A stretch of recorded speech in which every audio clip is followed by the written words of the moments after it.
There we go. Alright. Right. So,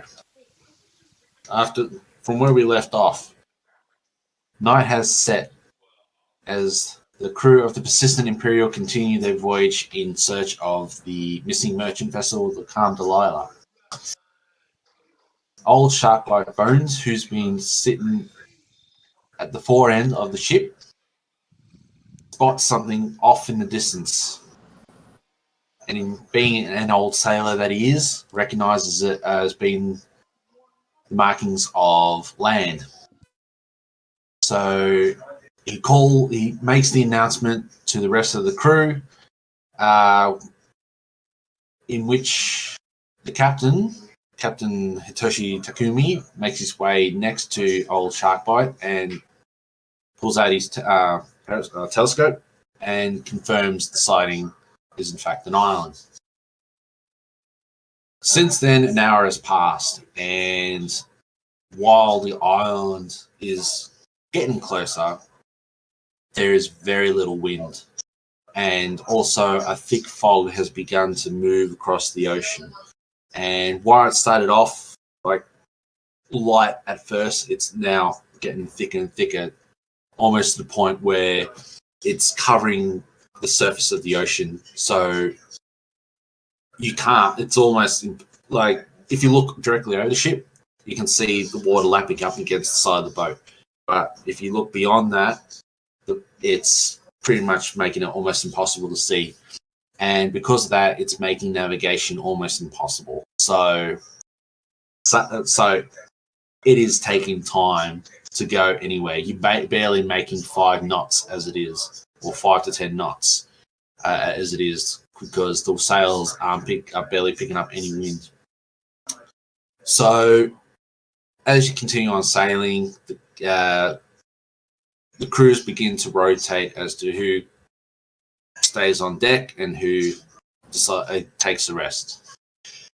And it's decided that since the 5 of you took part in the expedition earlier to the shipwreck, the captain decides that you've all deserve a good rest to kind of heal your wounds and just, just rejuvenate, so to speak, with sleep or whatever it is you wish to do. So at this point, you are all below deck in your quarters, or you're assigned bunks. Just,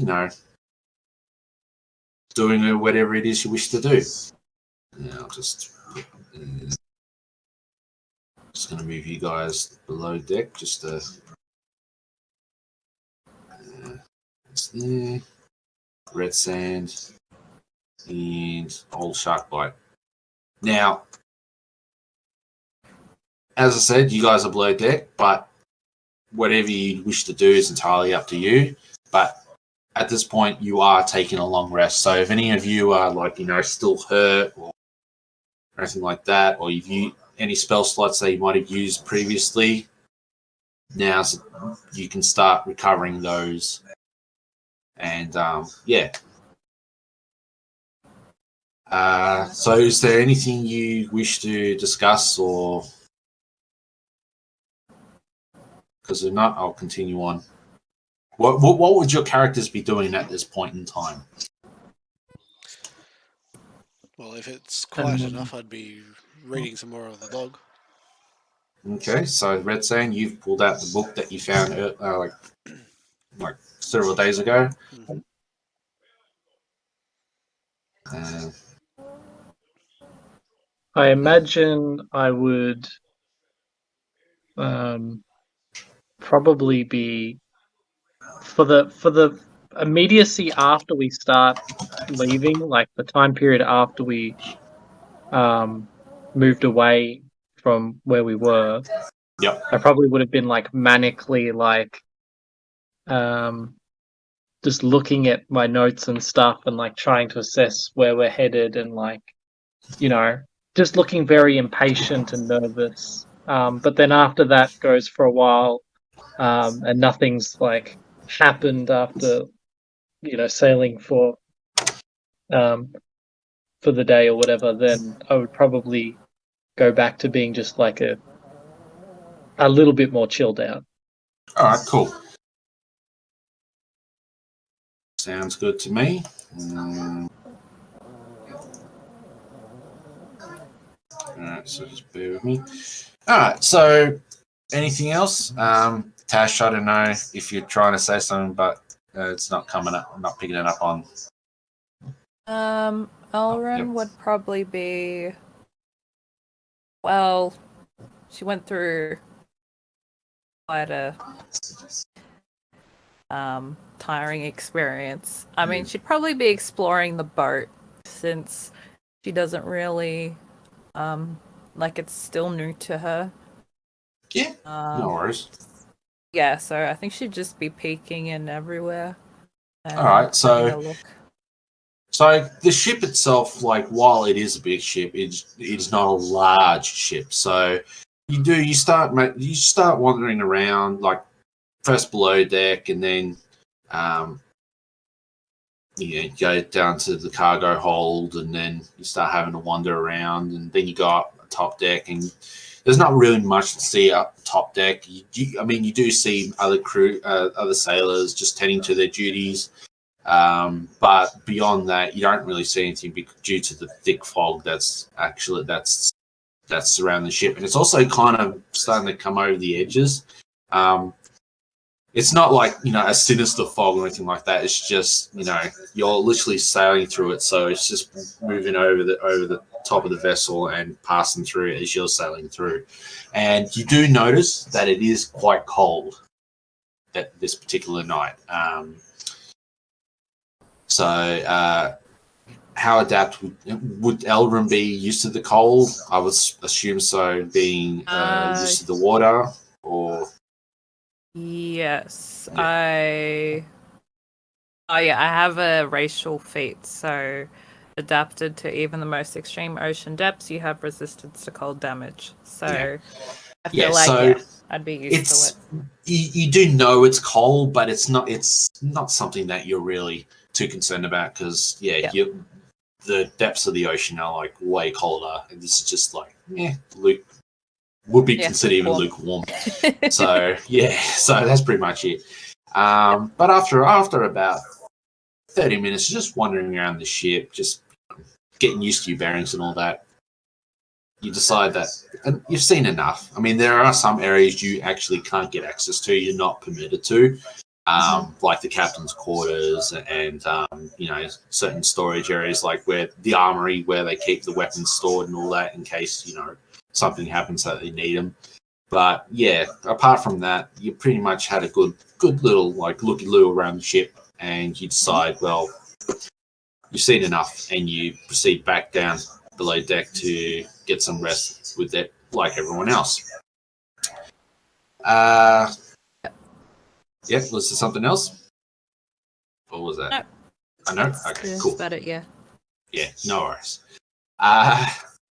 So after about 5 hours, you've pretty much all just nodded off to sleep. I mean, granted, as like Sharkbite doing his notes and Percy who's been just trying to keep his clothes, like cleaning his clothes and all that, cleaning off any scum or anything like that he might have picked up earlier in the day. You've all pretty much just nodded off to sleep. But this rest is pretty much cut short when suddenly the boat begins to just rock violently, like side to side. And while it's not enough to actually knock you out of your bunks and all that, it is strong enough to actually waken you from your deep sleep. And as you all begin to wake up and all that, you start hearing a commotion above deck. It's like, yelling and screaming and all that kind of stuff. And it sounds footsteps, like running across the deck. So what is it you should do? It's like when I say yelling, it's like shouting. It's strong. It's loud enough that you can hear it almost as clear as day. I'd probably go up to the top. Yes, Viet would go up to the top too. See what's going on. Okay. So has this actually interrupted the long rest, or has this happened sort of at the end of long? Yeah, it's come to like about. You would have probably needed a couple more hours to class as a long rest, but it's enough that you've accumulated your health and your spell slots and all this kind of stuff. Cool. Just making sure. Yeah. Yeah. No. I would, as difficult as it is to get out of a bunk with 2 peg legs, try and hurry out of a bunk with 2 peg legs and Sure. get up to the top of the ship. Yeah, I'll head up to it and Just have a yell, see. all worries. hands on deck. Pretty much all hands on deck. So, you guys, yeah. So, yep. So you begin to rush upstairs up to the top deck, and you see at the front of the ship, or at the fore end of the ship, you see what appears to be Oriana and I keep forgetting his name, and Franklin seem to be in some kind of heated argument. So, oops, hang on. Yeah, there you go. When I say heated argument, they're actually fighting each other in a kind of sword duel. And yeah, they're like looking like they're trying to kill each other. And while this is going on, a storm seems to have just appeared out of nowhere, and that's what's causing the rock in the ship as large waves crash into the side. Almost sometimes every now and again it does knock a sailor down, but other than that, like everyone else seems to be watching this commotion going on at the front of the ship. On my phone I can't access the NPCs, which was Oriana's the gunner, right? Yeah, Oriana's the gunner, the tiefling. She's the one that claimed she was pushed into the water earlier in the voyage. And Franklin is the gnome who Red Sand was helping out. He's like the navigator. Interesting. Okay. Yeah. I feel like I need to step in here. Yeah, and they're in the process of like they've got their blades out, and Oriana and Franklin are kind of like swinging swords at each other. All right, I'll yell out, "What be ye quarrel, ye freaking dogs?" Okay, so as you yell this out, it's kind of hard to really get to them because there's thunder and lightning and the sound of rain's pouring and the crashing waves, and it's making it really hard for you to get across. So they don't even acknowledge that you're there. I'll take a minute to wait to see if they register, and when they don't register, I'll shout it louder. I'll use thaumaturgy to command it across the bridge of the ship and like make all the boards around them creak and shake. Yep. So Elryn, you kind of call out just after he said that, like, where's the captain? And no one seems to be responding to you. They all seem to be focused on what's going on. They seem to be so transfixed on this duel that's taking place, they're not even aware that you're there. It's you now. You're the captain. Yeah. But yeah, they seem to be not even acknowledging anyone else. They are completely focused on trying to kill each other. So. Right.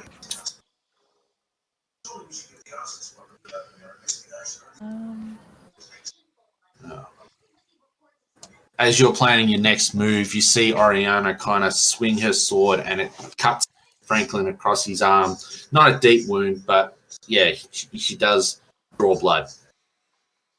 As it kind of winces and reaches and then... Did they not hear me the second time that I shouted with thaumaturgy? Oh, so you do thaumaturgy and you don't know. They could have heard you. They might be ignoring you. They might not even acknowledge that you're there. They just don't seem. They seem to be locked in horns, so to speak. Salty will probably fly in between them and just like obstruct them basically and be like, all right, captain's orders, no fighting on the ship. All right. Yep. So can you move your token at all, or do you need? Yeah. Yeah, I can move. Oh, okay. So Salty moves in between the two to try and break up the fight. Let's see. This does catch the attention of Oriana, who just simply grabs her sword and just takes a swing at him. You never touch my bird. So Salty is only what? AC's what? 10 or something? 12? Yeah. So Oriana just looks at the bird and just with a quick slash of her sword just cuts him in half. And he just one piece lands here, one piece lands over there. And that's gotten on my nerves, so yeah. I'm gonna walk over. All right, so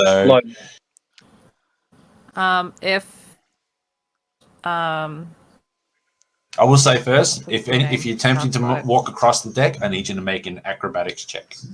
Oh, fuck me. Because the deck is absolutely soaked with rain, the waves are crashing into the ship, causing it the rock. So maneuvering on this ship is hard, and it's even harder for those who aren't used to walking on a ship. Yeah. All right, I'm gonna see if this works because I've got the pop out opened in another. Okay. Can I approach from this side? Oh yeah, you can approach. It's just moving now is hard, so you need to make that acrobatics. Question: were you meant to be doing disadvantage, old Sharkbite? Yes, because I'm assuming you count this as balancing, because then I have disadvantage because of my legs. It's more that this is counted as difficult terrain, but when you try and move, you're still going to make acrobatics.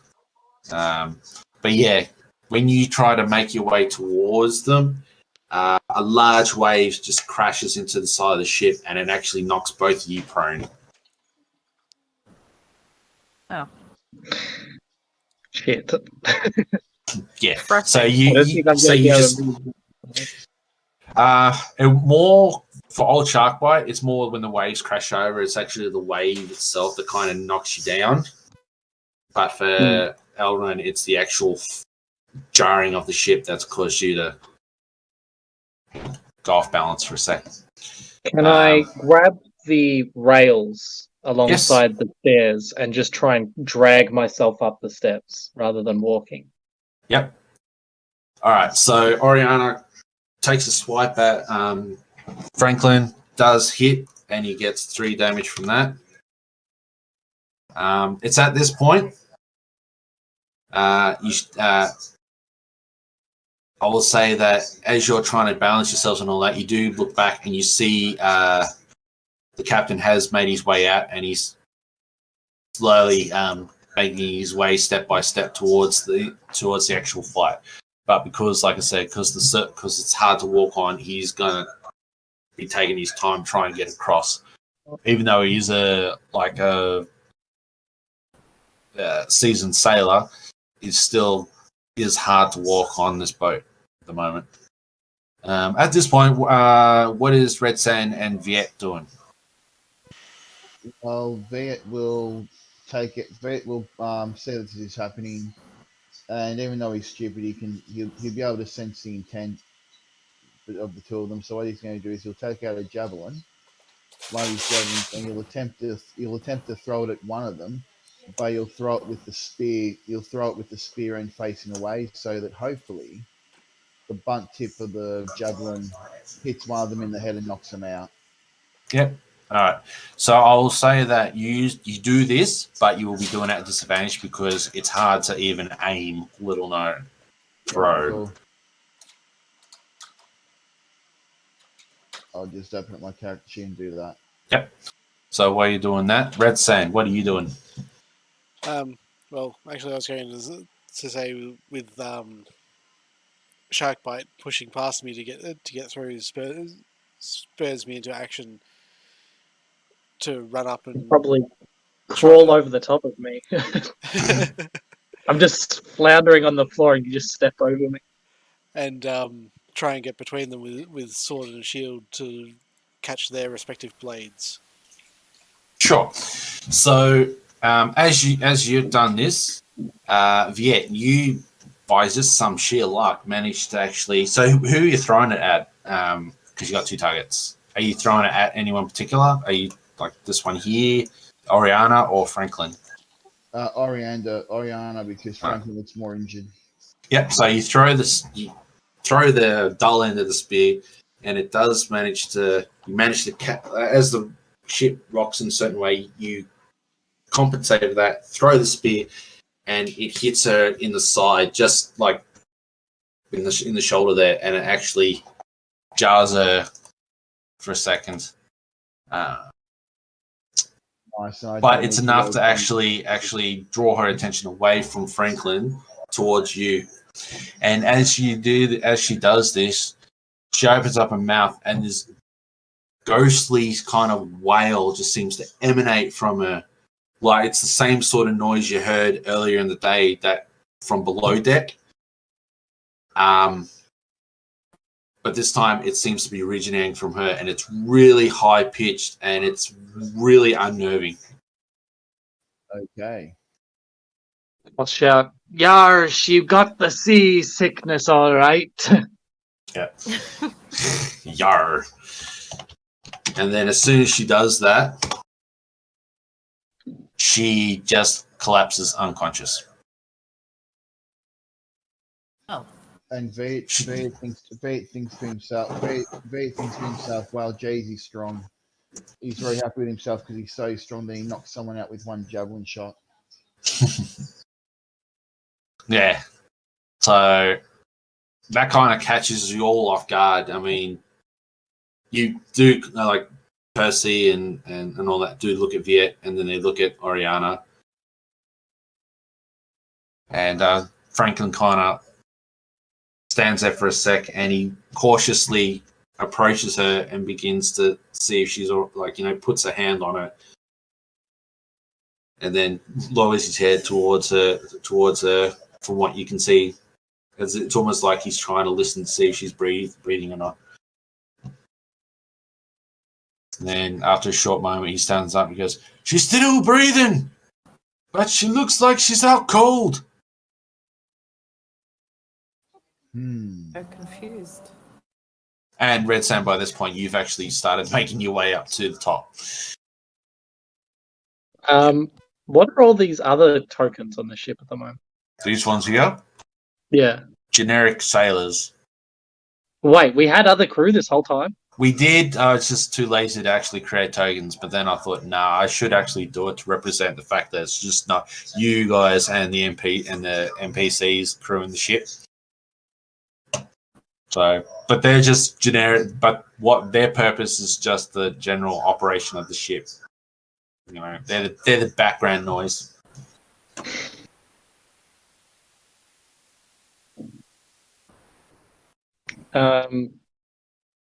Well, are we struggling with the storm still? Or... Yeah, the storm hasn't stopped. It's still going like mad. Well, I feel like unless the captain's giving any orders, I'll go back to trying to maintain the ship then. Well, he's at this point. He's made his way across to the other end of the ship. So he's gotten to about here by this point. And he starts yelling at Franklin, like, "What is going on here? What's this fighting about?" And he looks up at the captain. He goes, "I don't know, Captain. I was just standing here keeping an eye out. And then the storm hit. And before I knew it, Oriana had just gone crazy and she attacked me."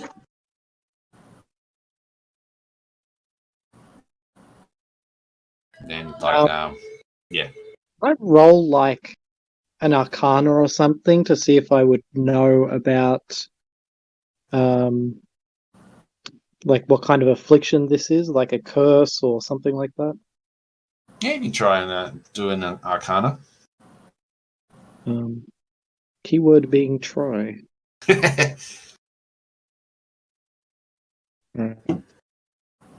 I hit the right one. All right. So a couple of theories come to mind. It could be, sea, like a kind of sea madness, I suppose. Being one too many journeys out on the water has caused her to snap. Could be due to whatever happened earlier when she fell into the ocean. Drank too much salt water. Yeah, it could be. Could be. She could be ill. From like kind of like like I suppose the worst way, like dengue fever or something like that, seaborne infection or something like that. That's affected her mind. But as you're actually, no, you're too far away. So no, that's all you think about. All right. Can I try and stand up? Oh yeah, by this point you've managed to stand up and okay. and all that. So both you and Sharkbite have stood up. And Red saying you managed to get there just as Viet was throwing the spear, so you saw the whole incident transpire right in front of you. Yep. I will say, do a perception.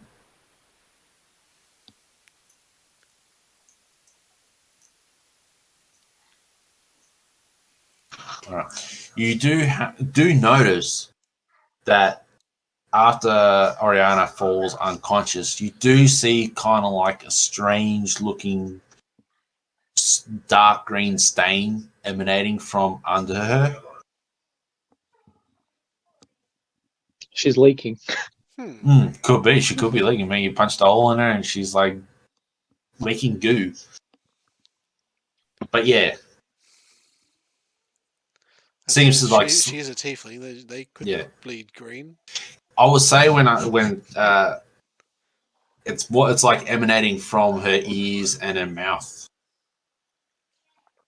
Oh, tasty. No. So yeah. At this point, as this is going on, some of you more specifically on the actual deck itself, so Viet, Sharkbite, and Percy, I will get you three to make a perception roll. I'll do the one for Percy. I definitely don't have the parrot bonus anymore. How's this going to work? Oh, well, you've rolled it twice, but you rolled a 7 and 22. So I'll take the first one. But out of the three of you, Viet that notices a loud banging and crashing noise coming from below. Well, when I say loud, it is a banging noise, but because of the storm is that is obscuring the noise a bit, but you can still hear it clearly coming from below deck. Well, in that case, Viet will yell out, "There's something going on below deck. I can hear something below deck." So yeah, so Viet yells out to all of you that he's heard something below. Does it look like the ship is well enough manned to get us out of the storm already? While this has been going on, the other crew have been doing their best to, make sure everything's secured, the sail. They've actually tried to keep the sails sort of like tied down and make sure everything's on the actual deck is secured, like the cannons, other bits and pieces of like crates and anything else that needs to be on the actual deck itself. One of the crew members is actually at the controls of the ship, trying to steer the ship in a way that, I guess, with less resistance, if you want to call it. But yeah, the ship is well in hand, I suppose, if you want to call that. All right. Well, if that's the case, then I'll look towards Viet, and follow his lead if he's assumedly going down, down the hatch. Yes, Viet's going to go down the hatch back to below deck. Yep. I'll follow as well. Okay. Whoops. That one. No, not that one.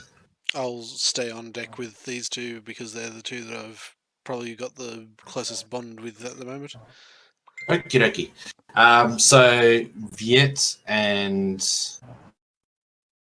so is it Viet Sharkbite is making their way down, correct? And me. And all right. So you'll make your way down.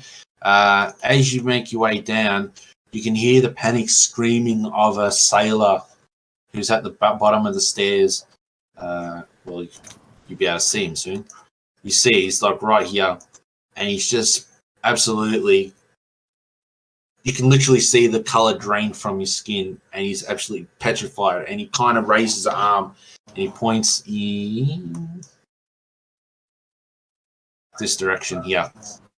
You can't at the moment see because you're at the top of the stairs, but as you make your way down, you see around the corner of the stairs, you see... Oh, bastard.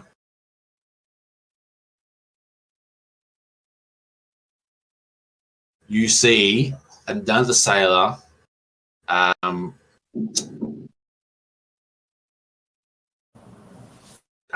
absolute, like, you know, just a shrunken husk, as looks like the life force is just being drained out of him. And this is who is doing the soul sucking, so to speak. Sure. So you see this individual grasping this poor unfortunate sailor, and you can just see like all this like life force just being sucked out of him until there's nothing left than just a husk of the body of who they once were. And then she just drops the body, and as she does that, she lets out another like shrieking noise. It's the same noise you guys have been hearing before. First, just before when Oriana was fighting, and she let out that scream. Then it's now coming from this creature. As soon as she finishes, or it finishes consuming the life energy from this one sailor, it turns and begins to make its way towards the other unfortunate sailor that's now, like, you know, absolutely, you know, screaming with horror and pleas for someone to save him. Can Viet intercept? Sorry, Viet, what are you doing? Could Viet attempt to intercept? Yeah, you can most certainly try and intercept if you wish. Is the boat still rocking? Oh yeah, the boat has not stopped rocking this whole time. The storm is still going out, like above deck. The boat is still rocking. So you kind of like, as you're going down the steps, you're kind of like shifting side to side, but it's not like you're able to kind of stop yourself from falling down, but you are having a little bit of trouble. You do need to kind of keep yourself balanced.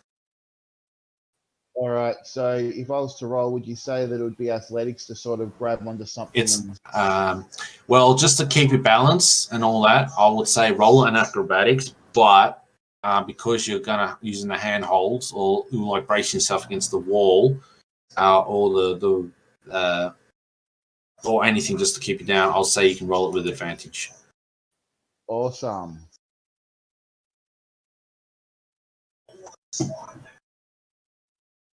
So you're able to kind of keep yourself standing upright. It's not really an effort for you because, you know, just a big burly dwarf. So you're able to make your way down to the bottom of the steps just in time to kind of intercept this creature from inflicting any harm on the sailor. And as soon as you step up to her, she stops where she's like facing and she looks towards you, and you can see her elongated mouth just drooping down, and she looks squarely at you with her green eyes. And as soon as this happens, the sailor that she was going for kind of turns and makes their way up the stairs. And Viet's just going to stare back at her with a really dumb, stupid look on his face. Yep. Is there anything you're gonna do? Because if not, He's going to try and stab it with his pike. He'll try and stab with his pike. Yep. So, go for it. With that, just normal attack. Yeah, I've just taken it off. Okay, cool. Excellent. All right, so you take a strike at it, and you do hit, but the impact of the actual strike doesn't seem to really, like, you can feel like you've hit her, but it hasn't really done much. Roll the damage. 14. Okay, so yeah, like I said, even though you've hit her, it hasn't really done much. Well, Bet will just shake his head, and he'll just look at it and shake his head in disbelief that the spear didn't do any damage, because he would have had no experience with ghosts or anything. So he's just going to shake his head in disbelief and wonder why his spear didn't do much damage. Sure. So Sharkbite and Elryn. Was it Elryn? Elryn? Yeah, Elryn. Elryn. You got it. I thought there was D in there for some reason. Yeah, Elryn and Sharkbite. You're at the top of the stairs, and you see Viet go down and encounter this ghostly creature, and you see him strike at it with his pike, but you also notice that it looks like it's gone straight through him, or straight through it. It doesn't seem to react in any kind of way. It does look like it may have done some damage, but not as much as what you would think. So what was it you two wish to do? What's the perception I would have gotten of Elryn at this point, do you think? Like, is she a fighter? Well, you don't know, because she hasn't actually done any sort of fighting. All you've seen her do is Well, we've talked and stuff, like, in the off times, I assume, down in the down in the lower decks. I don't know. Would Elryn actually boast about a fighting skill? Is she a fighter? Probably not. No.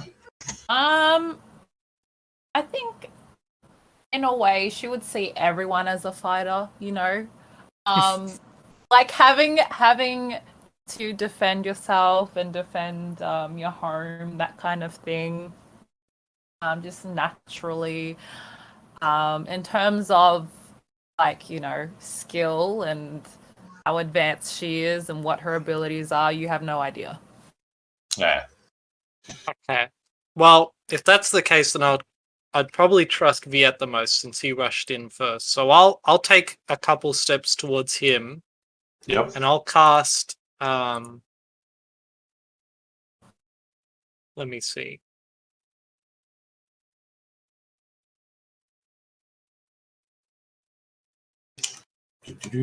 I sprinkle what looks like, or I reach into a pouch and sprinkle what looks like a bunch of ash and dust over his shoulders. And I say, "With these powders you be defended against the dark spirits. Hold them off and I'll warn the others." And then Viet just looks at you and he's like, huh? Okay. Good man. He just gives you this, like, you know, in a kind of, ooh, cool. Okay. Possessed. Sweet. And then I'll start moving back up the stairs towards the top deck to warn everybody else. But before you do that, I need Viet, Sharkbite, and Elryn to make a Constitution saving throw. Fuck. Oh. My greatest strength.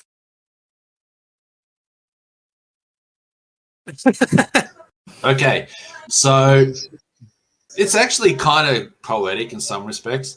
Well, not poetic, but it's Maybe a brittle old man. Yeah. So after Viet had actually struck at this creature with his pike, old Sharkbite, you just finished casting the spell and were making your way back. Then you hear this like this cackling, like as if something's taking a deep breath, and you just turn at the right at just as she lets out this deafening scream, which is enough to actually cause some damage. So Viet and Sharkbite, you both take 8 points of psychic damage. 8. Fuck 8 me. points of psychic damage. Yep. Youch. The sound of the screaming is actually enough to knock you prone, and yeah, you can't hear anything. I'd roll down the stairs. I would say you trip and fall face first onto the stairs.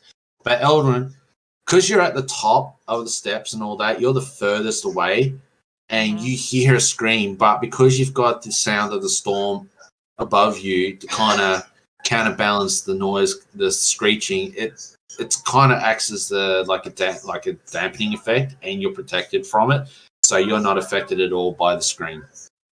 Nice. Funny enough, that scream actually is heard by everyone else on the top of the deck. Red Sand, as you're turning to the others, you actually see a sailor come running up the stairs, and he's just going absolutely crazy. He's just running and slipping and falling, and he's like, "There's a monster! Some kind of monster below deck! She's gonna kill us all!" As he's like running. Well, and shortly after that, you hear the same scream as before. It's a good thing that I still have my sword drawn. Yep. I'm just going to vault right over the edge and make my way downstairs to see what's up. All right. So you make your way to the top of the stairs, and you see what is going on. As you look down, you actually see Sharkbite kind of falling face first on the stairs, and at the bottom of the stairs, you see Viet kind of fall prone himself. He's got his hands over his ears, and you notice that there's blood coming out of his ears, and you see what's caused it, and you see this ghostly creature kind of hovering there, and with elongated mouth, very familiar green eyes, skin blue, almost like blue, but not like how Elryn is. It's more of like a decaying sort of skin color blue, I suppose you want to call it. And she's wearing like her clothing looks similar to that of an officer, like of a ship or something like that. I will get everyone now to do initiative.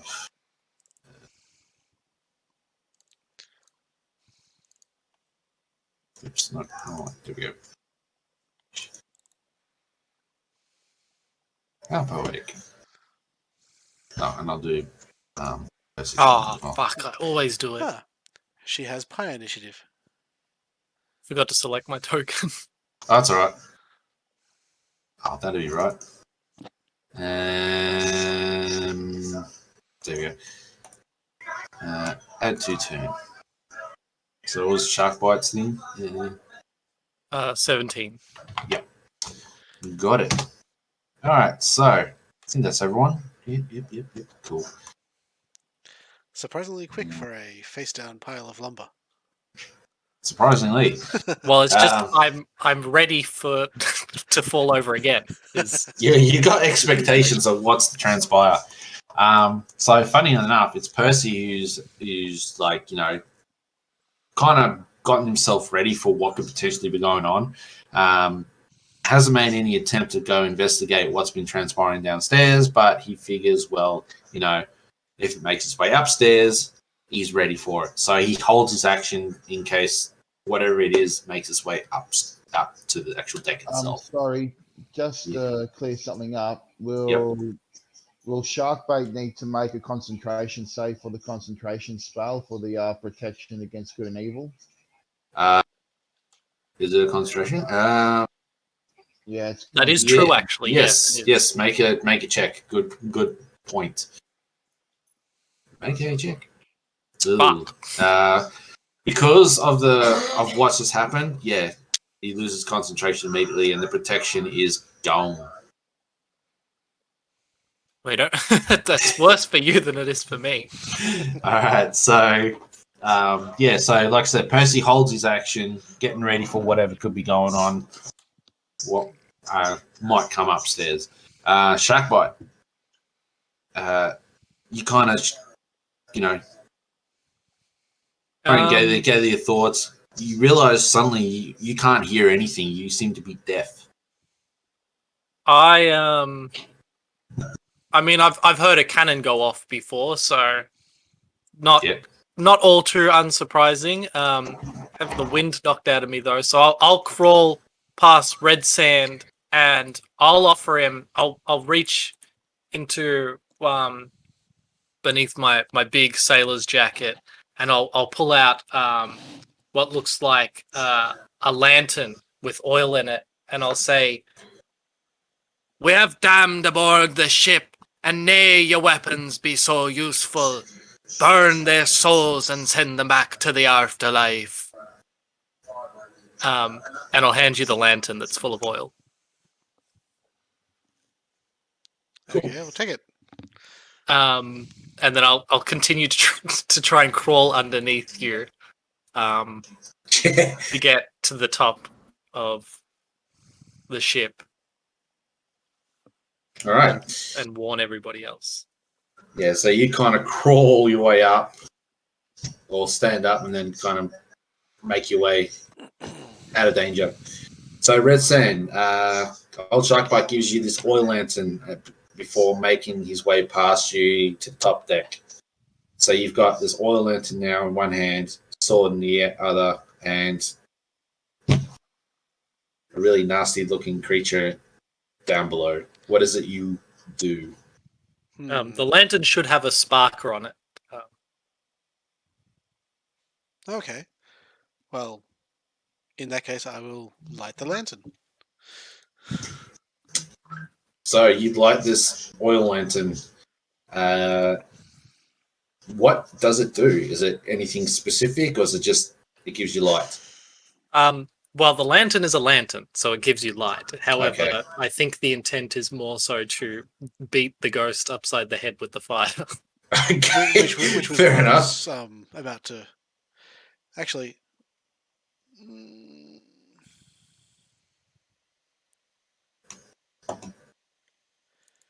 Yeah. And hit it with a lantern. Okay. Is that an what would you class a oil lantern? I would assume it's an improvised... Actually, yeah, like the oil flask rules it as an improvised weapon as well, so yes. Improvised weapon attack. Which would be a strength 1d. roll. Yeah. So you do make some kind of contact with it. No. It's not like a thump, but you do feel like it. Like as you swing, goes to make contact, you do feel it slow down considerably before coming out the other end, and it's not really. Doesn't really do much. It's yeah. Yeah, I'm realizing now that it would be very hard to shatter a lantern on a ghost. Yeah, but you're already above deck. Like, Sorry. how do you smash something on something with no form? I'm not sure. Did it look like it had like no physical form? It basically it does look like it has a form, but it looks as solid as you. But any attempt to actually touch it or any contact with it, it kind of quivers like an etherealness to it. Does the fire within it as it passes through, deal damage, like a torch or something? Uh, I believe a torch deals 1 fire damage. let's see.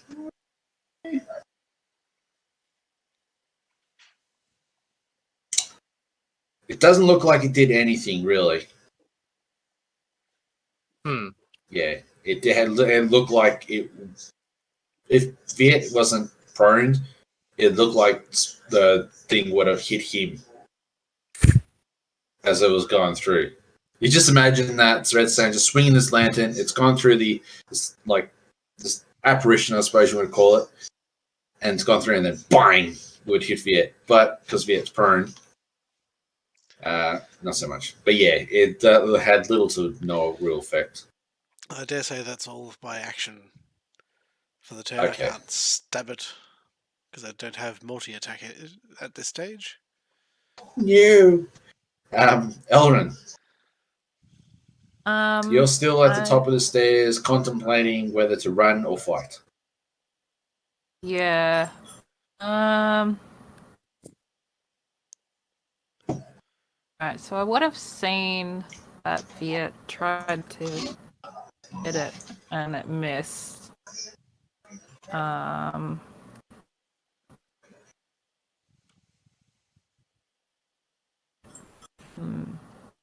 don't know. I don't know what actually works on it. I'm just gonna try my Thorn Whip and see if it does work. I feel like I just want to test that out. Sure.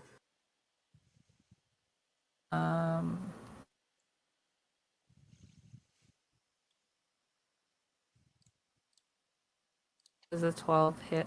A 12 does hit. And so how much damage? 1d6 piercing damage. Oh, I thought that was gonna do the...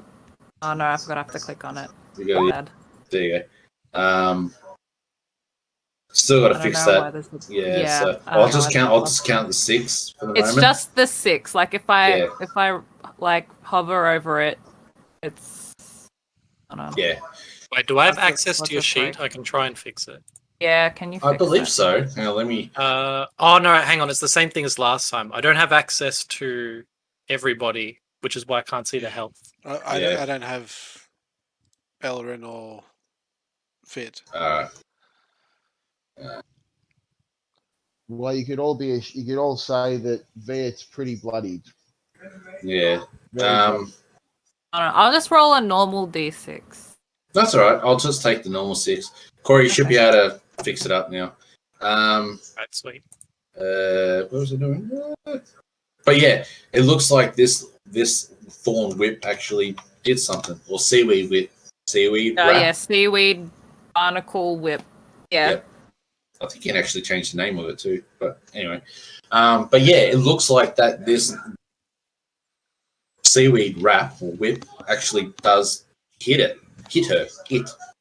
Oh. The thing. Nice. And she does actually, by this point, it does look like she's responded to the actual attack. And she quickly snaps her gaze towards you, Elryn. And she gives like this really dark stare, like almost looking right at you, like almost looking into your soul sort of thing. I would probably look at her back the same way and like do my own version of like a hiss or something. Okay, so you're Screech. giving her a Triton hiss. A siren wail. like a way. It's like you're Googling on seawater. Yeah. Okay. So, you've managed. So Elryn's hit her. What else do you wish to do? That's it. Just stare at her menacingly, and that's it. All right, cool. Viet. So after kind of like shaking off the effect of like coming together of what's happened, you're still deafened. Yeah. So you cannot hear anything that's going on. But you do see this creature, like this, whatever she is, standing there, and you see her gaze is no longer on you; it's focused on someone behind you. And Viet is still prone, correct? Prone and yeah, he's prone, but yeah, you can stand up if you wish, or just all right. play possum. It's an action to stand up though, isn't it? No, it's like It's half your your movement. Yeah, so it's half a movement to stand up. So you can Blood- still attack her if you wish. I'm used to Blood Bowl. Yep. Viet will use half of his movement to stand up, and he'll shake it off. And he starts shaking. His lip starts to quiver. His arm starts to shake. It looks like he's getting angry, but it's not an aggressive anger rage. It's a more quiet, passive rage. So he's going to use his bonus action to rage. Yep. He's going to get really angry at the thing because he doesn't know what it is, and then he will swing at it again with a pike. Sure, go for it. The prone, so he no longer has disadvantage. Nope. All right, so you easily strike her. So that's 13 with the extra 2 for rage. Okay, cool. So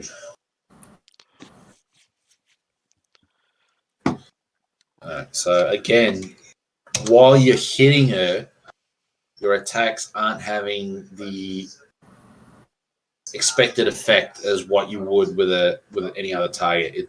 It goes through her and just kind of whips back out, but it doesn't look. She doesn't react in pain or anything like that. It's more like she's annoyed.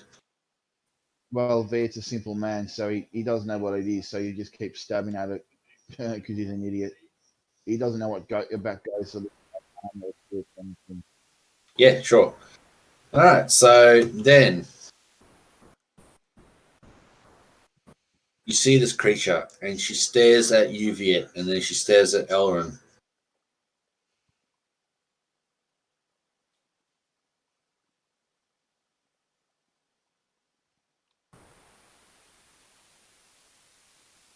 Okay, so she reaches towards you, Viet, and tries to actually grab you.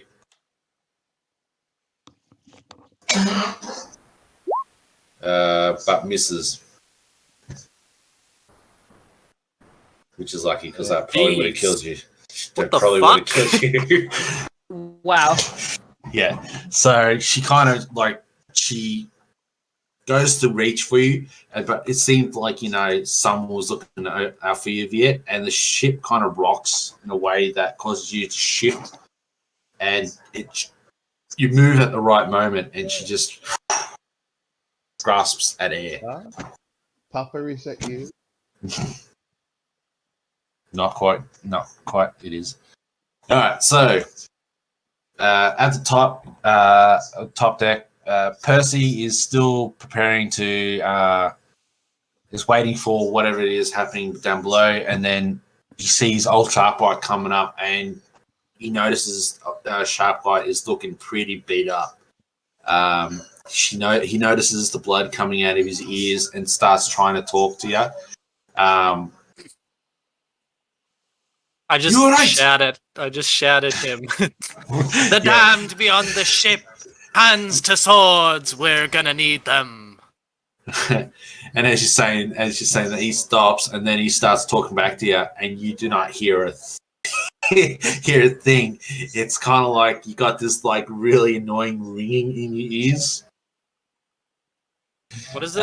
Tinnitus or something? Yeah, tinnitus or something like that. It's just like, and all you just see is lip moving, but nothing. You can't hear anything. And then he just kind of shakes his head and then makes his way to the down the stairs, and that's when he turns and sees this creature standing there, and he's just stops and he's realizing, I think I just made it. Yeah, I've just made a really bad mistake. Is it too late to change my mind? But no, too late. Undo.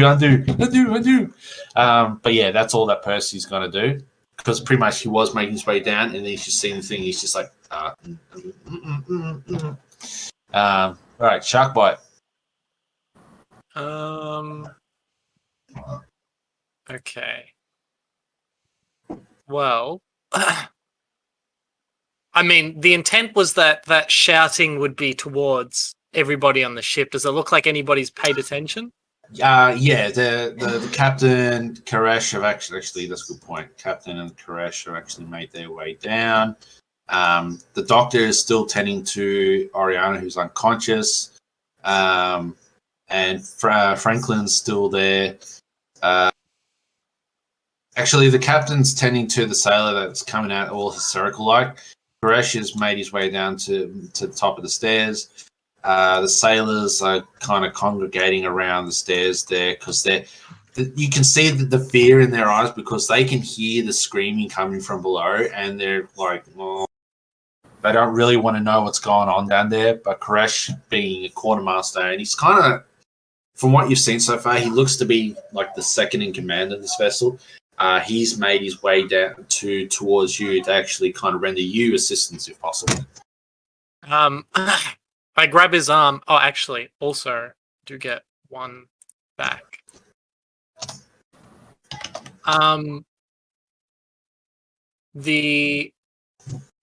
grab his arms and I say, Quartermaster, ye be have any holy items aboard the ship?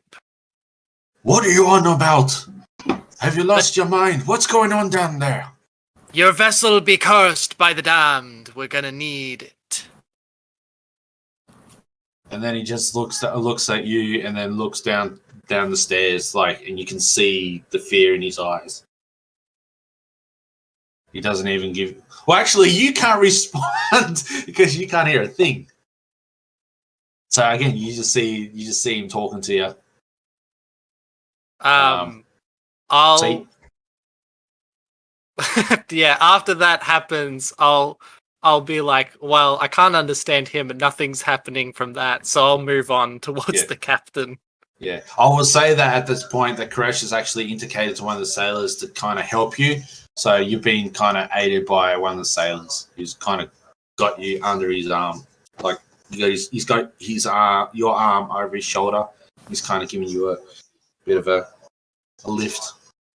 You should make your way towards the captain, who you can see is got this other sailor, and he's holding him by the shoulders, and he's just saying something to him, but again, you just can't bloody tell what he's saying. You actually see him kind of slap the sailor across the face, almost as if to snap him out of it, snap him out of whatever it is that's got. I'll basically just repeat the same thing to the captain, do you have any relics? You won't know if you'd know he's responding, but you just don't know what he says. Well, what does he look like though? Does he look like he's confused or he's a bit agreeable or? He's a bit confused. He's more confused. A little bit of worry. Because of what's been going on. One of his crew members is unconscious, and who tried to kill another crew member. He'd been hearing all these ghostly wails come from below. Another crew member has just come running out, screaming about a monster below deck. You've come crawling out above deck, looking like you've been through a meat grinder almost, and with blood coming out of your ears. So it's a mixture of emotions. All right. Well, seeing as though I can't really communicate with anybody, I'll just pull out my book of sea lore that I've compiled and try and see if I can learn anything about this creature, or if I can recall anything about this creature, perhaps. All right. Well, while you're doing that, Red Sand, you just seen this best way you can describe it is like a sort of like an apparition, sort of try and grasp at Viet and then miss. What do you do?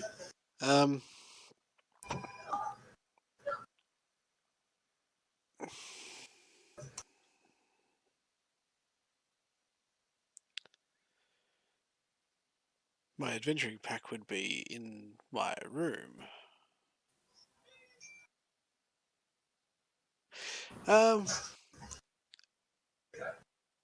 Can I unscrew the oil reservoir of the lantern?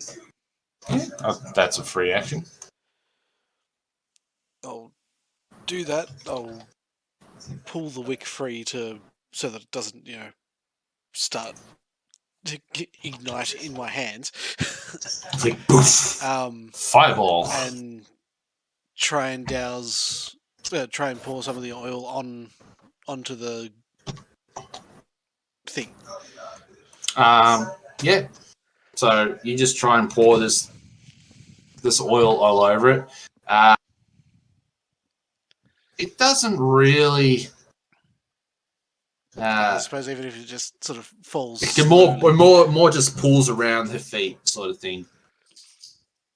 Yeah, close enough. I'll toss the still burning wick in that pool of oil. Yeah. Cool. Okay. So you light the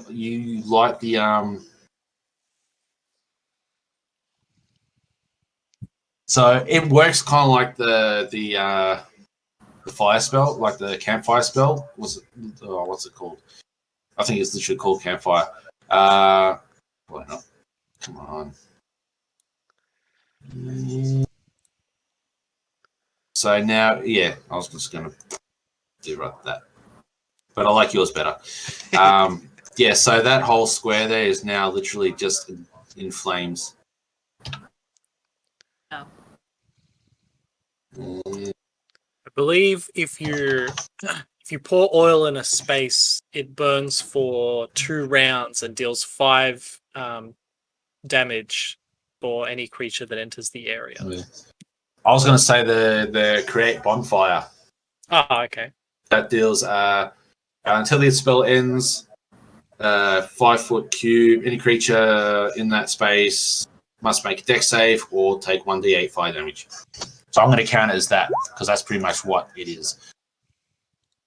So cool. So yeah, you just you've lit a wooden ship on fire. Yes. Well.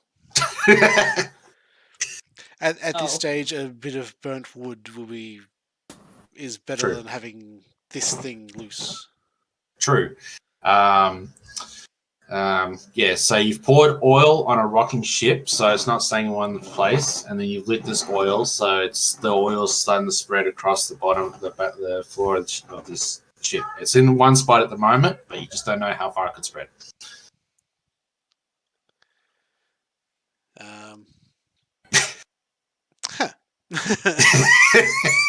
Didn't think of that, did you?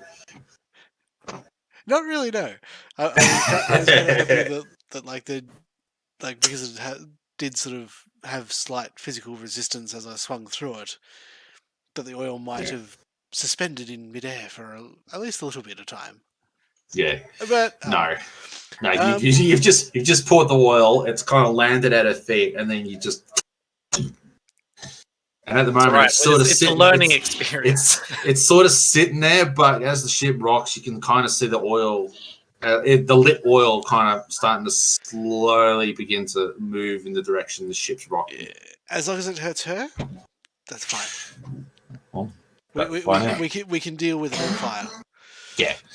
Elryn. Does she look in pain?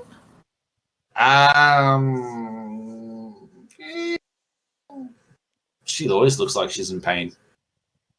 Okay. But yeah, you just seen Red Sand pour this oil, light the oil, and now it's a little fire kind of going. I would probably, I don't know.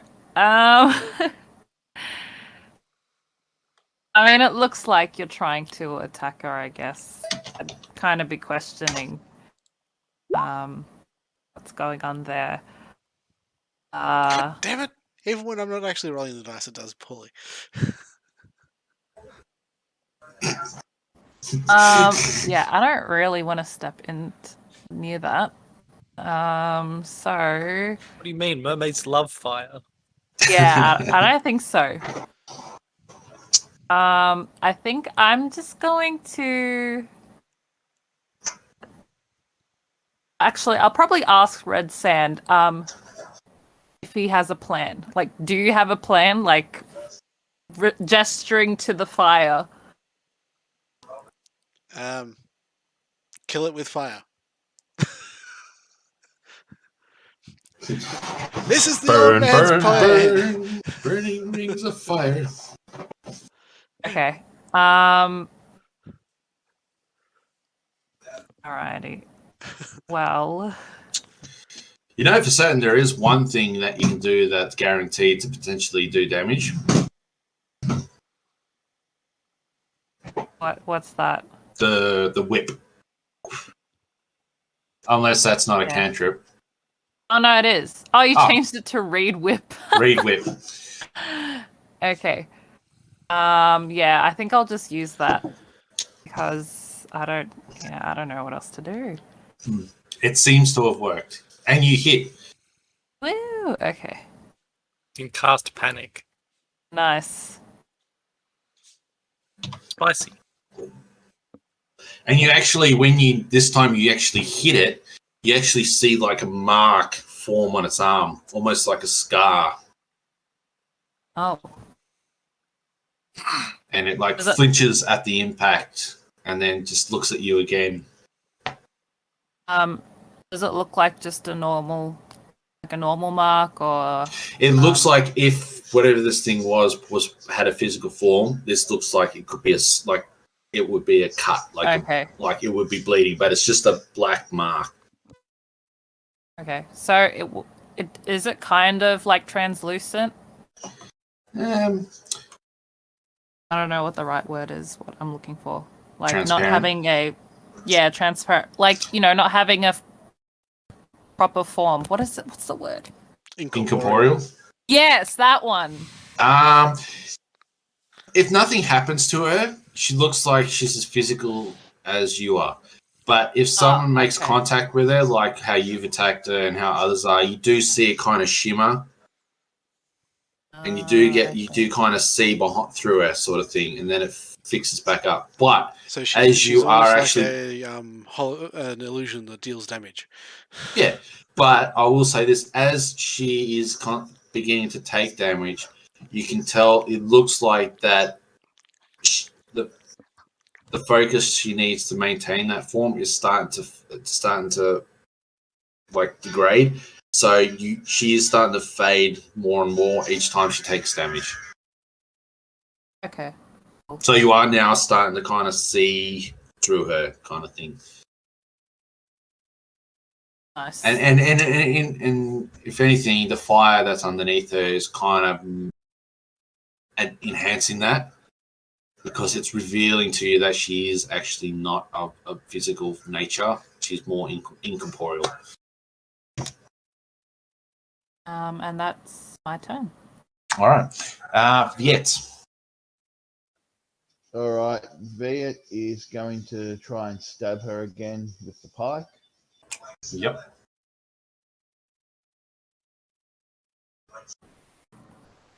So you do hit. So that's 8 all up. So while it's still not as effective, you see whatever you're doing seems to be working, like everyone else. So we lost Cory. Maybe the power's back on. Maybe. That's all good. So next is the creature. Now she's taking all this damage. I will do a dex for her. So she fails the dex, but the fire doesn't seem to be at all affecting her. There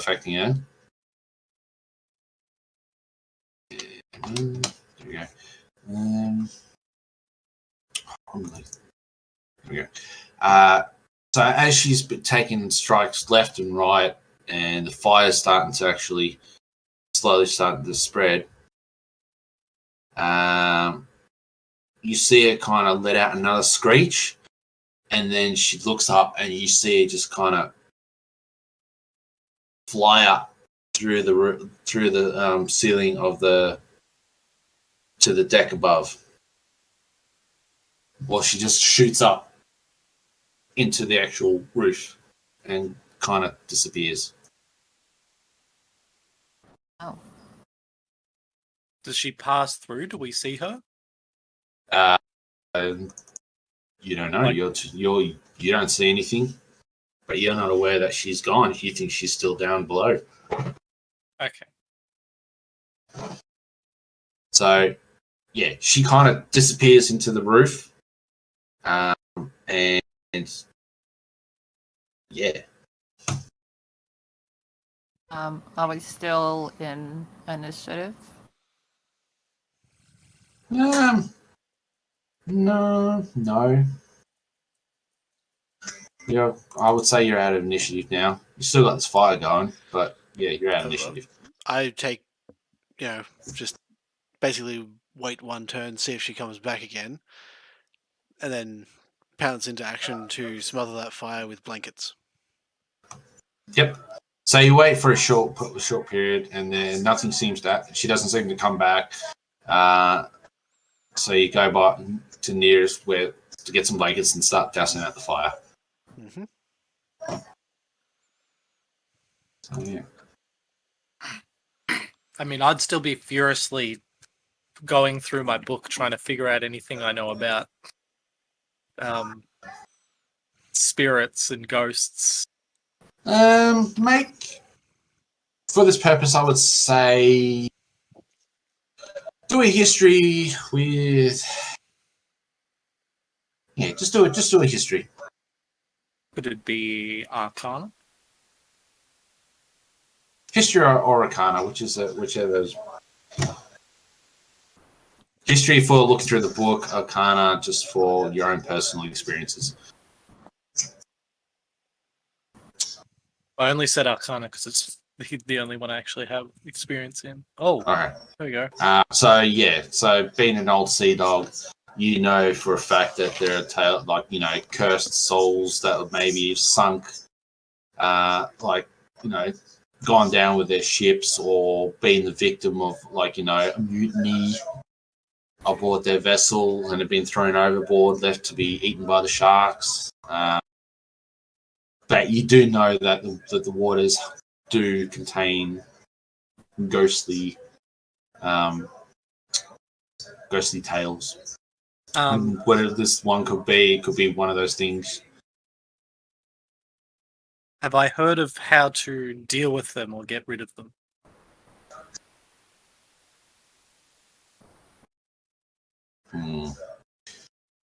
You know that usually you got to find the source of the how to get rid of them. It depends on the type of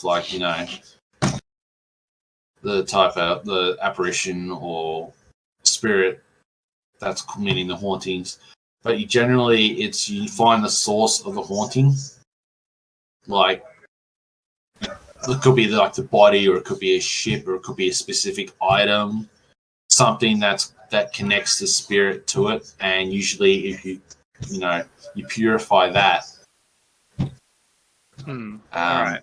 So like a point of anguish. Yeah, something that directly ties to that particular spirit. All right. What did the spirit look like? There should be a picture in your journal. Oh, true. Yeah. Were there any obvious markings or things that would give an idea of where they might be from, or faction related stuff? You didn't really get a good enough look to really find any sort of iconic markings or seals or anything like that. The only thing you do kind of theorize is that the clothing that the spirit was wearing, it looked like of a design of someone in authority, like an officer. You don't know if it's an officer of a merchant ship or an officer of a navy ship. or like a military ship. You just know that it looks like they're wearing something that makes them of a higher ranking than your general sailor. Kind of like how the captain's got like a more neat sort of appearance compared to like Koresh and all that. More expensive clothes. Yeah, more expensive wares and all that. But the thing is, as you're going through this and trying to figure things out, the ship suddenly just seems to turn sharply to the left, and it almost causes everyone on the deck to kind of fall over. You manage to gain your balance, and as you look up to the sailor who's doing the steering, you can see he's struggling to actually, hold onto the steering wheel. He's just not having any kind of. Viet will go and try and assist. Yeah. All right. So he'll run up and try and grab onto the steering wheel as well and try and hold the ship straight. Yeah. Oops.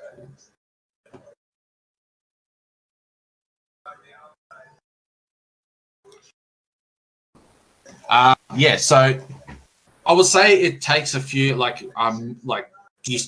in order for you to run up to help him, I need you to make acrobatic rolls. All right, cool. Where is it?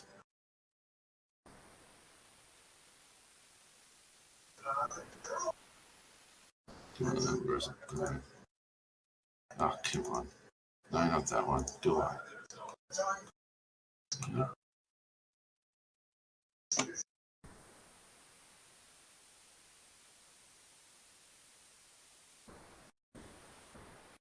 Oh, cool. Alright, so done your roll.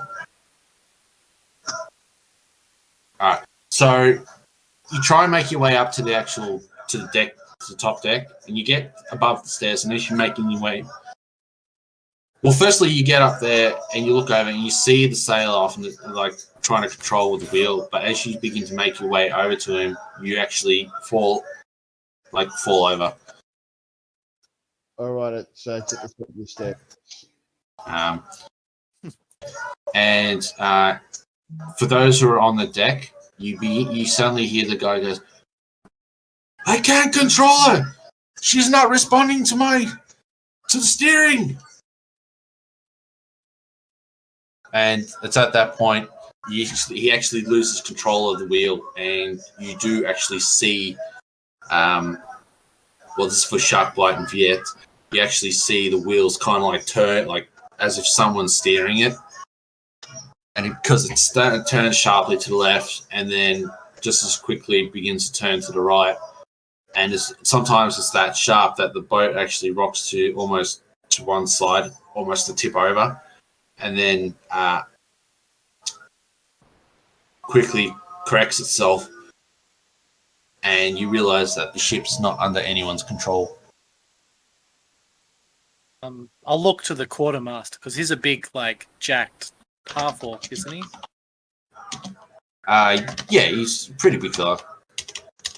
So I'll instruct him to go, or tell him to go with Viet to go grab a hold of the wheel. Yeah. Yeah, he hasn't really even responded to you. He's kind of had the same idea and is making his way over. But like I said, because the acrobatics. Yeah, he tries to he takes one step towards the wheel and he slips on the wet floor and he falls prone. Oops. We're learning to ice skate up here. Yeah, pretty much. So I'll get if anyone's trying to make their way to the wheel, I will get you to make another acrobatics roll. Oh, bloody hell. That one. Well, I have no idea what's happened below deck, so I'll then turn to Viet. I'm not even sure if I can hear yet still, but I'll I'll go up Your to him. hearing And I'll at this say, point has started to come back. You can hear stuff, but it's kind of like mumbled sort of sounds and all that. It's not quite coherent yet. yeah, I'll go up to Viet and I'll say, "Where be the spirit?" And we'll just go, what's a spirit? You mean spirit? What are you talking about? The soul of the dead that be aboard this ship. You just go, soul of the dead. What?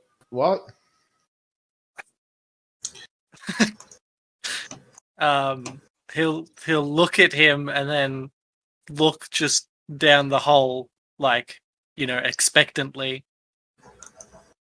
Oh, I don't know. But I'm going to go now. Then you start stumbling off to the steering wheel. Yeah. So you've managed to correct yourself, and you start making your way towards the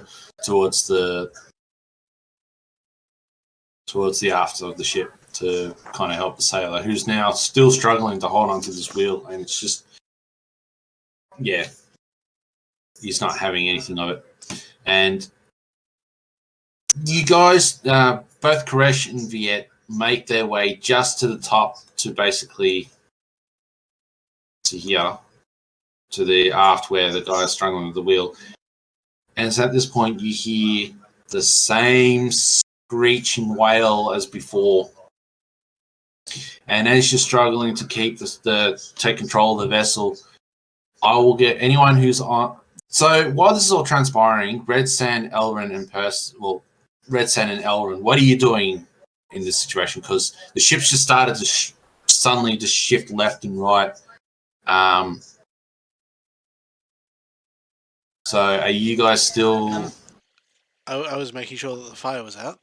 Well, the fire's out now. There's a little scorched patch on the wood now. And I would make my way up to see if I was needed elsewhere.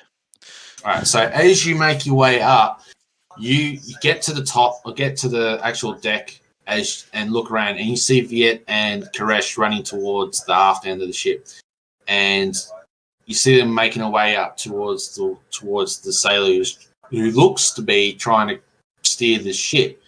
And you do see at one point that he's just let go of the wheel because he's just having no luck with it. And you can see the wheel kind of like as if something else is steering it. And as you see this, you hear the same screech as everyone else. And even now, Sharkbite and Viet, who are getting the hearing back, they hear this screech as well. I will get anyone who wishes to make a perception roll. Lovely. All right. So pretty good. So as you're kind of trying to grasp what's been going on, you look to the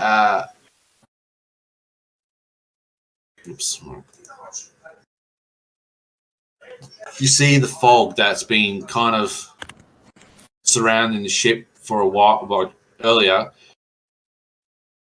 begin to peel away, and you look in this direction, and you see this looks to be an island coming rapidly towards you, and then you just hear this huge, large crashing noise as the ship suddenly hits something hard, and it's so sudden that it causes everyone to make a dexterity saving throw. Nice. My favorite. I'm still down here. I wanted to check out the body. Yeah. So as this is all transpiring, you've actually gone towards the actual body. And before you can actually even attempt to do anything, you just hear this loud crash, like like loud crashing noise, and you suddenly you will need to make a dex save as well. Right.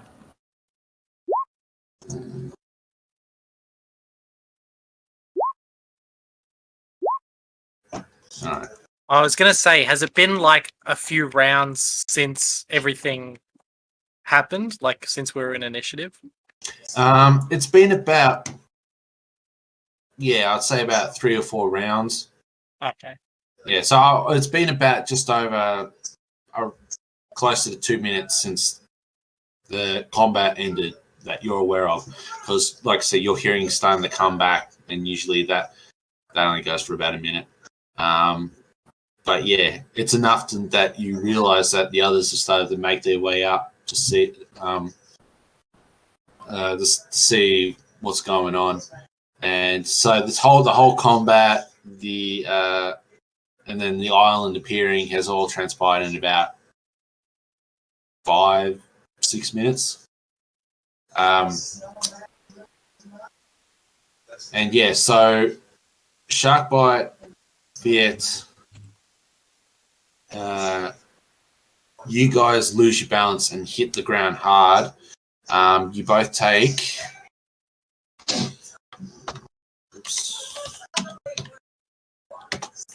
All right, you both take 1 bludgeoning damage as you just hit the actual deck hard. Let's see, oops, I gotta do 1 for Percy too.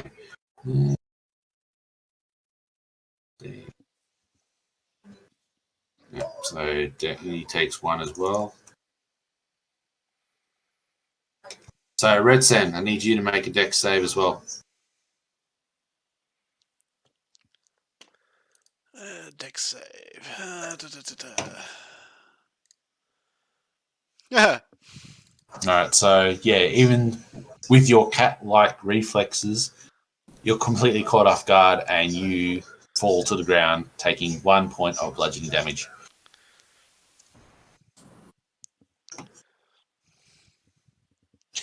And with the ship crashing, and it suddenly just like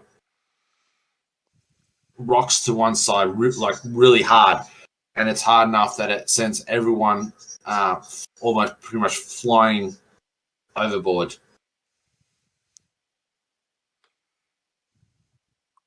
And you all crash into the water. In the water again. No. Yes. And Could have brought little dwarven floaties. as this goes on, like, you don't know, it's all a complete and utter chaos. And everything just seems to like go dark. Like,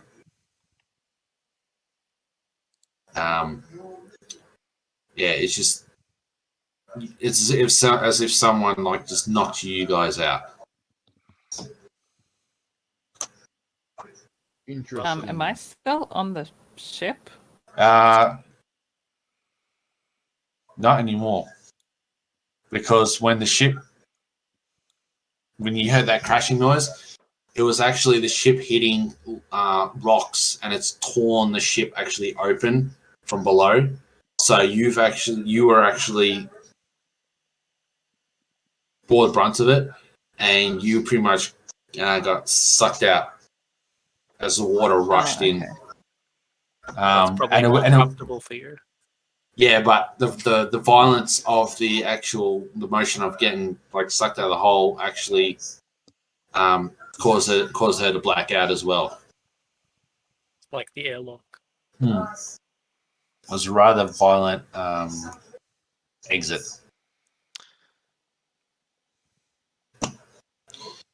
Alrighty. So I'm going to take it that means that any gear that we had stored is now lost. See ya. Well, yeah, if you're storing anything, like if you weren't carrying it, yeah, you in a sense have lost it. I've lost my harpoons. Not me harpoons. But yeah, like if you're carrying it, you still got it, but if you had it stored in your bunk or something like that, it's pretty much gone. Except for Did you maintain hold on my lantern? That's probably at the bottom of It was in two pieces at least, so yeah. But Red Sand, you still got that book. yeah, I had in my mind that after reading it and having to run upstairs, I pocketed it. So,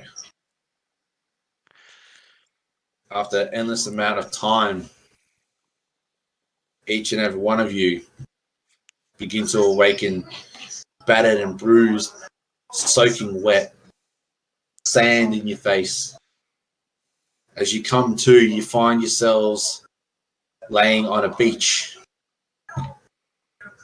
as the water slowly laps up onto the shoreline. You take a few moments to gather yourself and focus your eyes on your surroundings. As you look up and down the coastline, you see bits of debris, bits of ship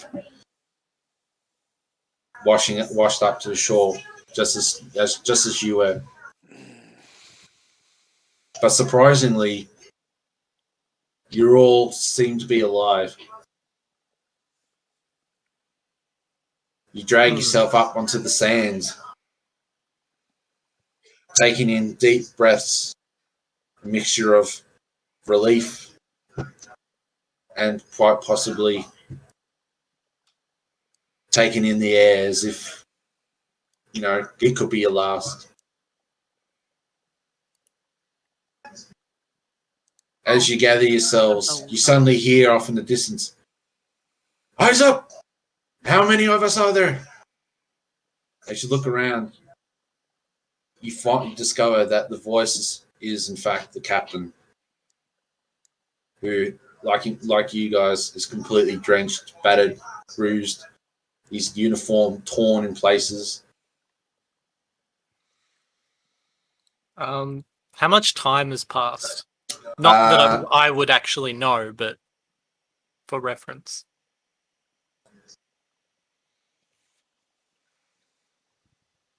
I would say, for the purposes of, I would say, as you look around, you look up in the sky, you do see that the moon is almost at its highest point. So you can assume that a few hours may have transpired since you're on board the ship. Well, then I'll look to my shoulder, and fortunately, Salty has flown back with us. So, apart from the five of you, the other survivors include the captain, Koresh, and Franklin, the navigator. As for the others, you haven't seen them. They're nowhere to be found. As you begin to survey the surroundings, you see that beyond the actual beach, it's like a thick green jungle. Quite possibly beautiful in the daytimes, but can't really tell much at the point at night. Can we see where the ship might have run aground?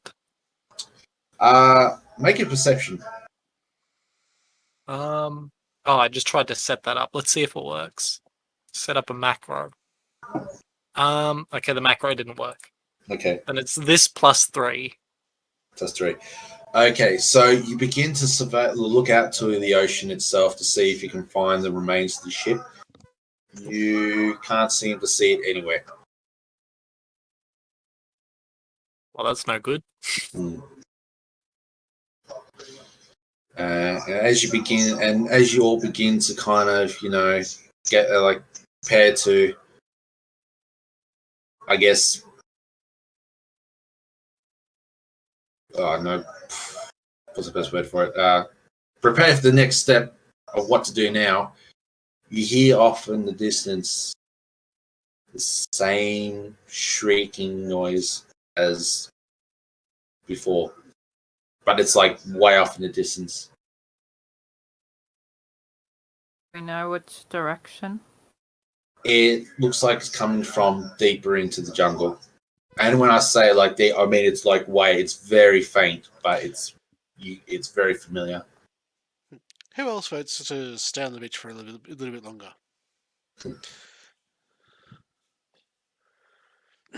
So Viet's gonna go around and ask people if they're dead. He'll say, is this the afterlife?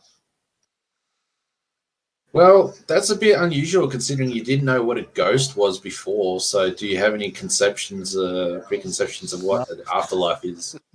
No, that's why he's asking. That's why he's going around saying, "Are we dead?" Is this the afterlife?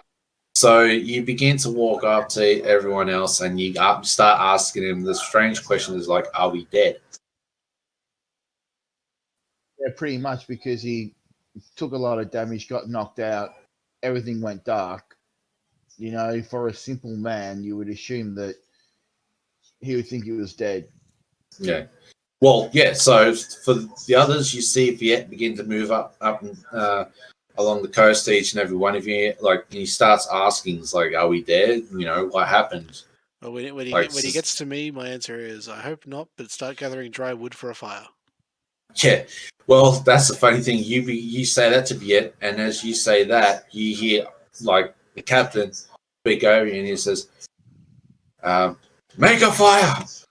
We'll set up a camp and gather whatever we can that's around." And then Viet just goes, "Okay." Then he got the fire. Why do I get the feeling that he goes, work? Yeah. He continues on saying, like, he stops for a sec and he kind of sees the annoyance that you interrupted what he was trying to say, what he was saying, and he just kind of just continues saying, like, I don't know what that thing was, but I'll be damned if we stay around here to find out.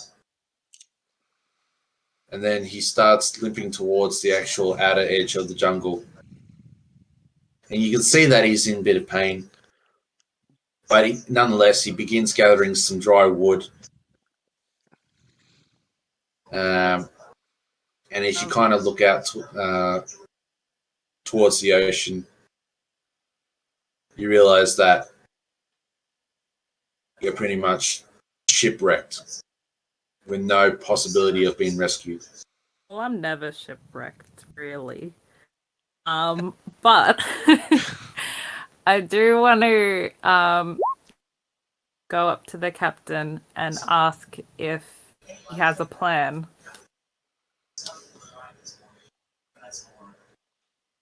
He just looks at you and he goes, "Right now, let's just get warm, rest up, heal our wounds, and begin in the morning." Well, it may be the first time I've washed up on a shore. I'll look around for like spots and stuff that sort of like reach out into the water at all. Like obviously we're just on a beach, I assume. Yeah, pretty much. You surmise that you're actually on this island and you've washed up along the beach. So, am I able to see any points that would like be like reach out into the water, like rocks and stuff? you do see some you see some rocks kind of sticking out of the water further out into the ocean. It takes you, we reckon, it'd be about 20 feet away from where you currently are. As for how deep the water is, you can't really judge it because it's pitch black at the moment, like the water. You do have the moon kind of giving you light, but it's not enough to actually give you an indication of how deep it is towards the rocks. Because whilst I would have lost my chest and my harpoons and stuff, I would still have my fishing tackle and stuff in my pouch. So if we need food. Yep, so you're going to try and fish in the middle of the night? Well, I'm assuming we're making camp and people will Yeah, need to eat. so pretty much, yeah. At this point, I would say you guys have begun to go around, collect whatever you could to make some kind of camp. You see Koresh and Franklin gone off and collecting wood. And there's like bits of like torn up sail, enough to kind of warrant some mediocre effort at creating a camp.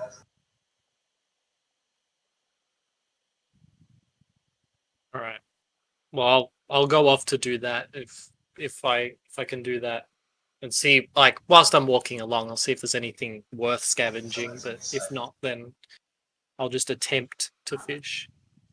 Yep, sure.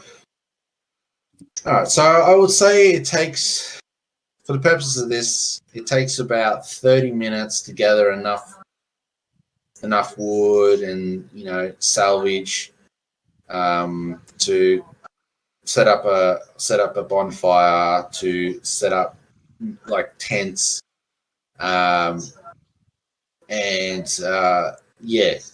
you manage to actually light the fire, and the captain and Koresh and Franklin begin to like sit around the fire to keep warm. So at this point, Sharkbite can make his way out to the rocks to try and fish as best he could. Nice. So while Sharkbite's doing this, is there anything anyone else wishes to do? No. No. So if you're just happy just to pretty much just crash at the fire and just excellent. Yeah,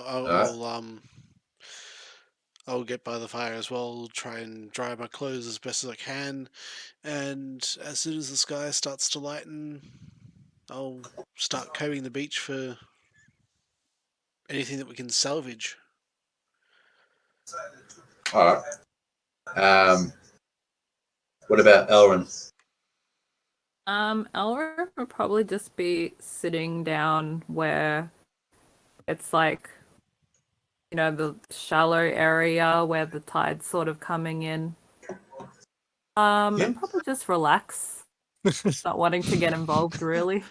This is human problems. This is why we don't use ships. Just watch what everyone else is doing. Watch the tides. If All right, cool. this old man can fish.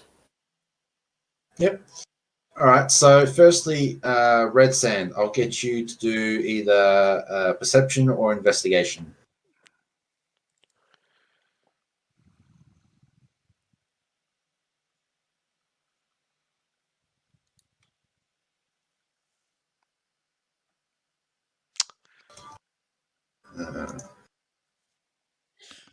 My eyes are still dazzled from the bonfire. All right. So, your attempts to find anything useful doesn't yield any kind of like good results. But as luck would have it, as you're making your way back, you fail to notice a piece of debris sticking out of the sand, and you trip over it. And as you actually gather yourself and look over, you see that that it looks to be some kind of like small crate, like almost buried in the sand. So, what is it you wish to do? I will unbury said crate. All right, so it takes you about 5 minutes to kind of scoop out the sand around it because it is pretty much buried deep. It was like the corner of this crate was sticking out. And after about 5 minutes, you manage to pull it out. And it's about the size, like,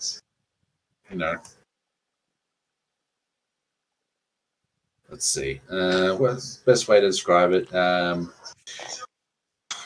Like a cigar box sort of container. Okay. But slightly bigger than that. And you notice one side's kind of broken open. And as you pull it open, you see 2 sheets of paper. Well, actually, what if I...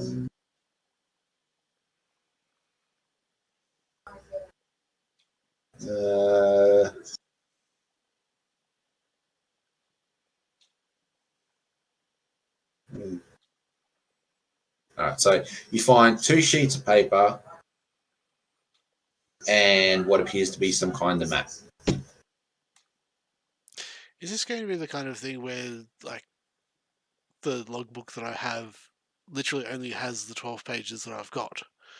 I'm going to be finding more pages to add to it throughout the rest of this.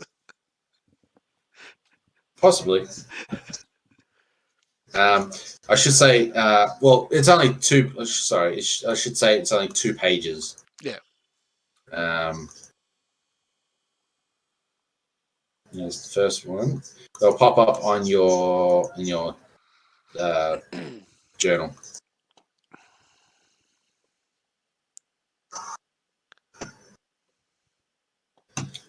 Yeah, so that's what's contained inside the crate. Sharkbite, you managed to kind of make your way to the rocks, and it's actually not that deep. It's like, how tall would Sharkbite be? Let me check. I wrote it down somewhere. 5'10". All right, so I would say that the water to the rocks. If I have to get into the water, I won't get into the water. Yeah, you have to get into the water to get to these rocks.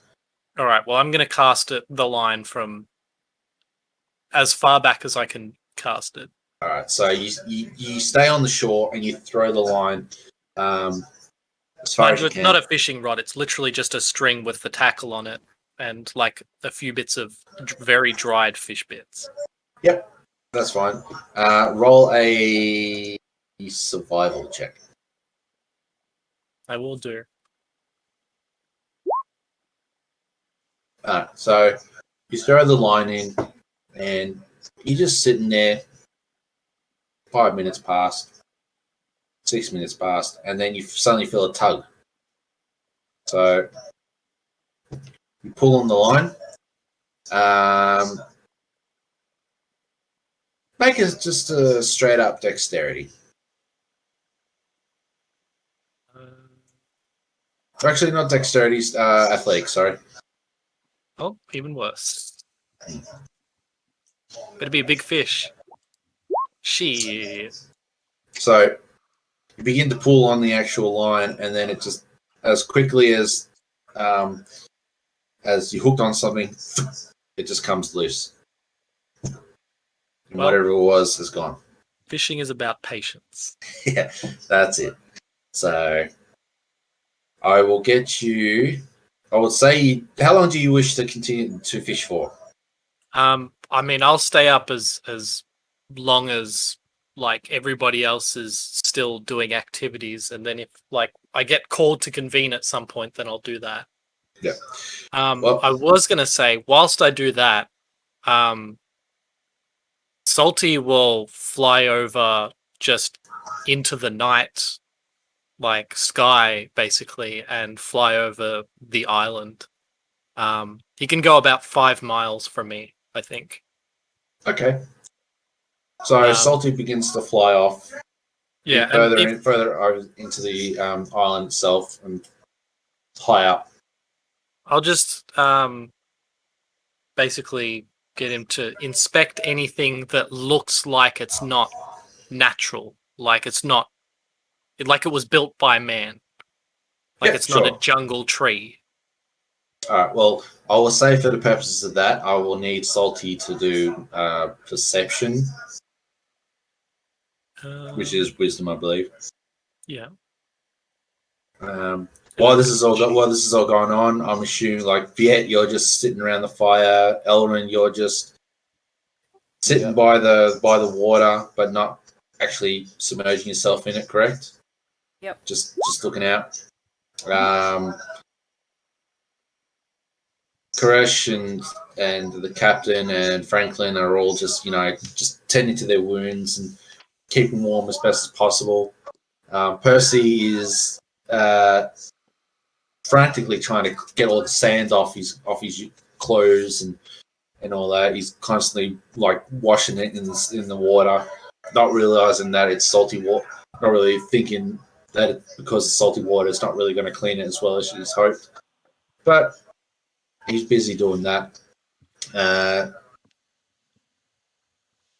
Red Sand, you've just found these 2 pages and you begin to kind of look at them and you notice one of them's got a map. So Salty flies for inland and he flies for about 10-15 minutes. He doesn't spot anything that might indicate anything man-made. I'll get him to do another perception roll. I mean, he can stay out there as long as he needs to. I mean, because I don't think he sleeps. He's a weird parrot. That's right.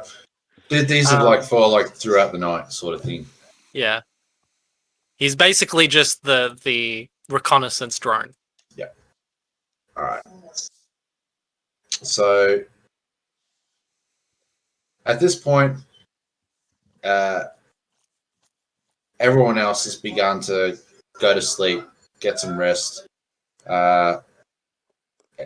Sharkbite, you doing the same? Assuming everybody else has, and I've failed to catch anything, then yes, I'll just retire. Do one more survival. Fuck! I lost my lore. You did. You actually lost your line, and it's actually gone into the water. And because these waves be cursed. They be. The worst part is that it's like calm waters, and it's like going in the water, and because it's dark, you can't really see where the line is, and you just start like flailing in your hands in the water, trying to feel out for the line, and it's gone. And yeah, so it looks like that your fishing days for the time being are over. All right, just another inventory item to delete off the list. Yes, unfortunately so. However, after about an hour or so of Salty just flying around and all that, he does spot something a little bit further inland because he flew in a little bit lower to the towards the tree canopy, and this time it looks like he spotted something, and it's actually not far from where the camp is. You can't really. You can communicate with Salty, yeah. Once he comes back, yeah. So he does spot something, and he makes his way back, and I guess reports to you what he spotted. And I guess he lets you indicate that he's found something. He doesn't actually tell you in words, does he? He just kind of. Imagine he tells me in like the phrases that he knows in common. So like he's very limited in his understanding, but like, because obviously he's still a bird, but he can communicate in repeated phrases that have other instances. So if it was like a structure, he could be like structure ahoy or something, like very basic. Yeah. So he pretty much like right, structure ahoy, kind of gives you the notion that he has found something. All right. So yeah. So you'll begin to you sleep around the fire, rest, heal yourselves as best you can. And as the sun rises, you awaken, battered, bruised, but alive. The sun's shining, the sun begins to rise. It's actually quite beautiful when you look at it. And you begin to start hearing like the sounds of the local wildlife begin to. Well, actually, it's been kind of going all night, but it's been kind of like serenading, if you want to call it that. Nice and peaceful after the Yeah, nice and screeching of long. Yeah, pretty much. whatever the hell she was. Nice turn of events Soothing. as opposed to what you've been experiencing. Jungle ASMR. But you still are now faced with the same problem. You are shipwrecked on an island in the middle of the ocean. You don't know where, and you don't know how you're going to get out of this. And with that, we will leave it for next session. So, Dun, dun, dun. Yeah. dun dun dun. The next chapter in your who knows what. But yeah, To be continued. to be continued. So that ended better than I thought. I was kind of expecting Viet to die because he got lucky. I from all the other tabletop RPGs that I've played with people in other groups, I've learned that if I play to character exactly, nothing too bad happens to my characters. So I've just learned to YOLO it and just play the character according to mechanics and how he would do what he would do, without metagaming or thinking about it. Most times I survive like today. Just go with the flow. I mean that withered grasp, that was. I thought it was at Elwyn for a second. I was like, oh fuck, see ya. Goodbye. It's like until next time. That was nasty, that withering grass. Jeez. Yeah, I was just lucky that it missed you. So, but there's always next time. We'll get him next time. Do we have any experience yet? I will say by this point you have leveled up to the second level. Oh, okay. So, washing up to shore, you've rested, and as the next morning arises, you have gained some experience from your encounters, and you are now level 2. Excellent. So, Nice. Now Starting we some might fun not to do. instantly die. oh well, that's to be decided. Then again, the way that thing hit with that screech, I think that could still instant kill a couple of us. Well, that's going to be interesting. Mm-hmm. So, one more thing too, Brad. While you've got it in the pages, I'm just going to give you this too. This is should be another item in your journal. So, yeah. All right. Well, thank you all for another session. Curse the power blackout. Did you get your power back, Cory? Is it still out? Yeah, I ended up on the computer. Oh, okay. Oh, nice. Thankfully. Well, let's hope next session isn't as dramatic. Oh, it was appropriate. We washed up. Everything's broken. Yeah. I lost half my inventory. Lost half the crew. Lost half the crew. Looking at the stuff that I had stored away, and including my backpack, I've lost my torches, my rations, my tinderbox, my water skin, my rope, my trap. Oh well, just makes it a true survival horror then, huh? All the kind of things that would be perfect for the situation that we're in right now. Well, there you go. I was gonna say the lantern would be pretty useful in the dark, moving around at night and stuff. But yeah. Yeah. Well, it's now one of the things that I was going to do. Well, it'll be at the start of the next session. Now would be if the ship is still in sight, try and get into it to recover as much of this as we can. But we do have a literal merfolk to investigate it. This is true. This is very true. But that's all for next time. Yeah. So much possibilities. Survive on torches. Water You breathing. It's like, why doesn't this torch work underwater? Because it's set from dry to, you got to set it from dry to hot to cold. There we go. Now it works underwater. It goes from a red flame to a blue flame. Yeah, dear.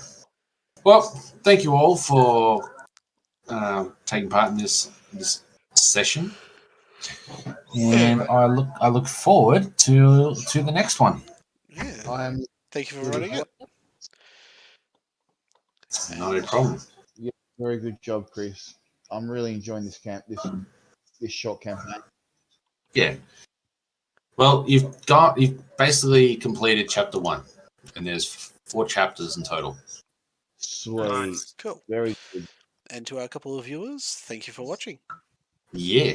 All right.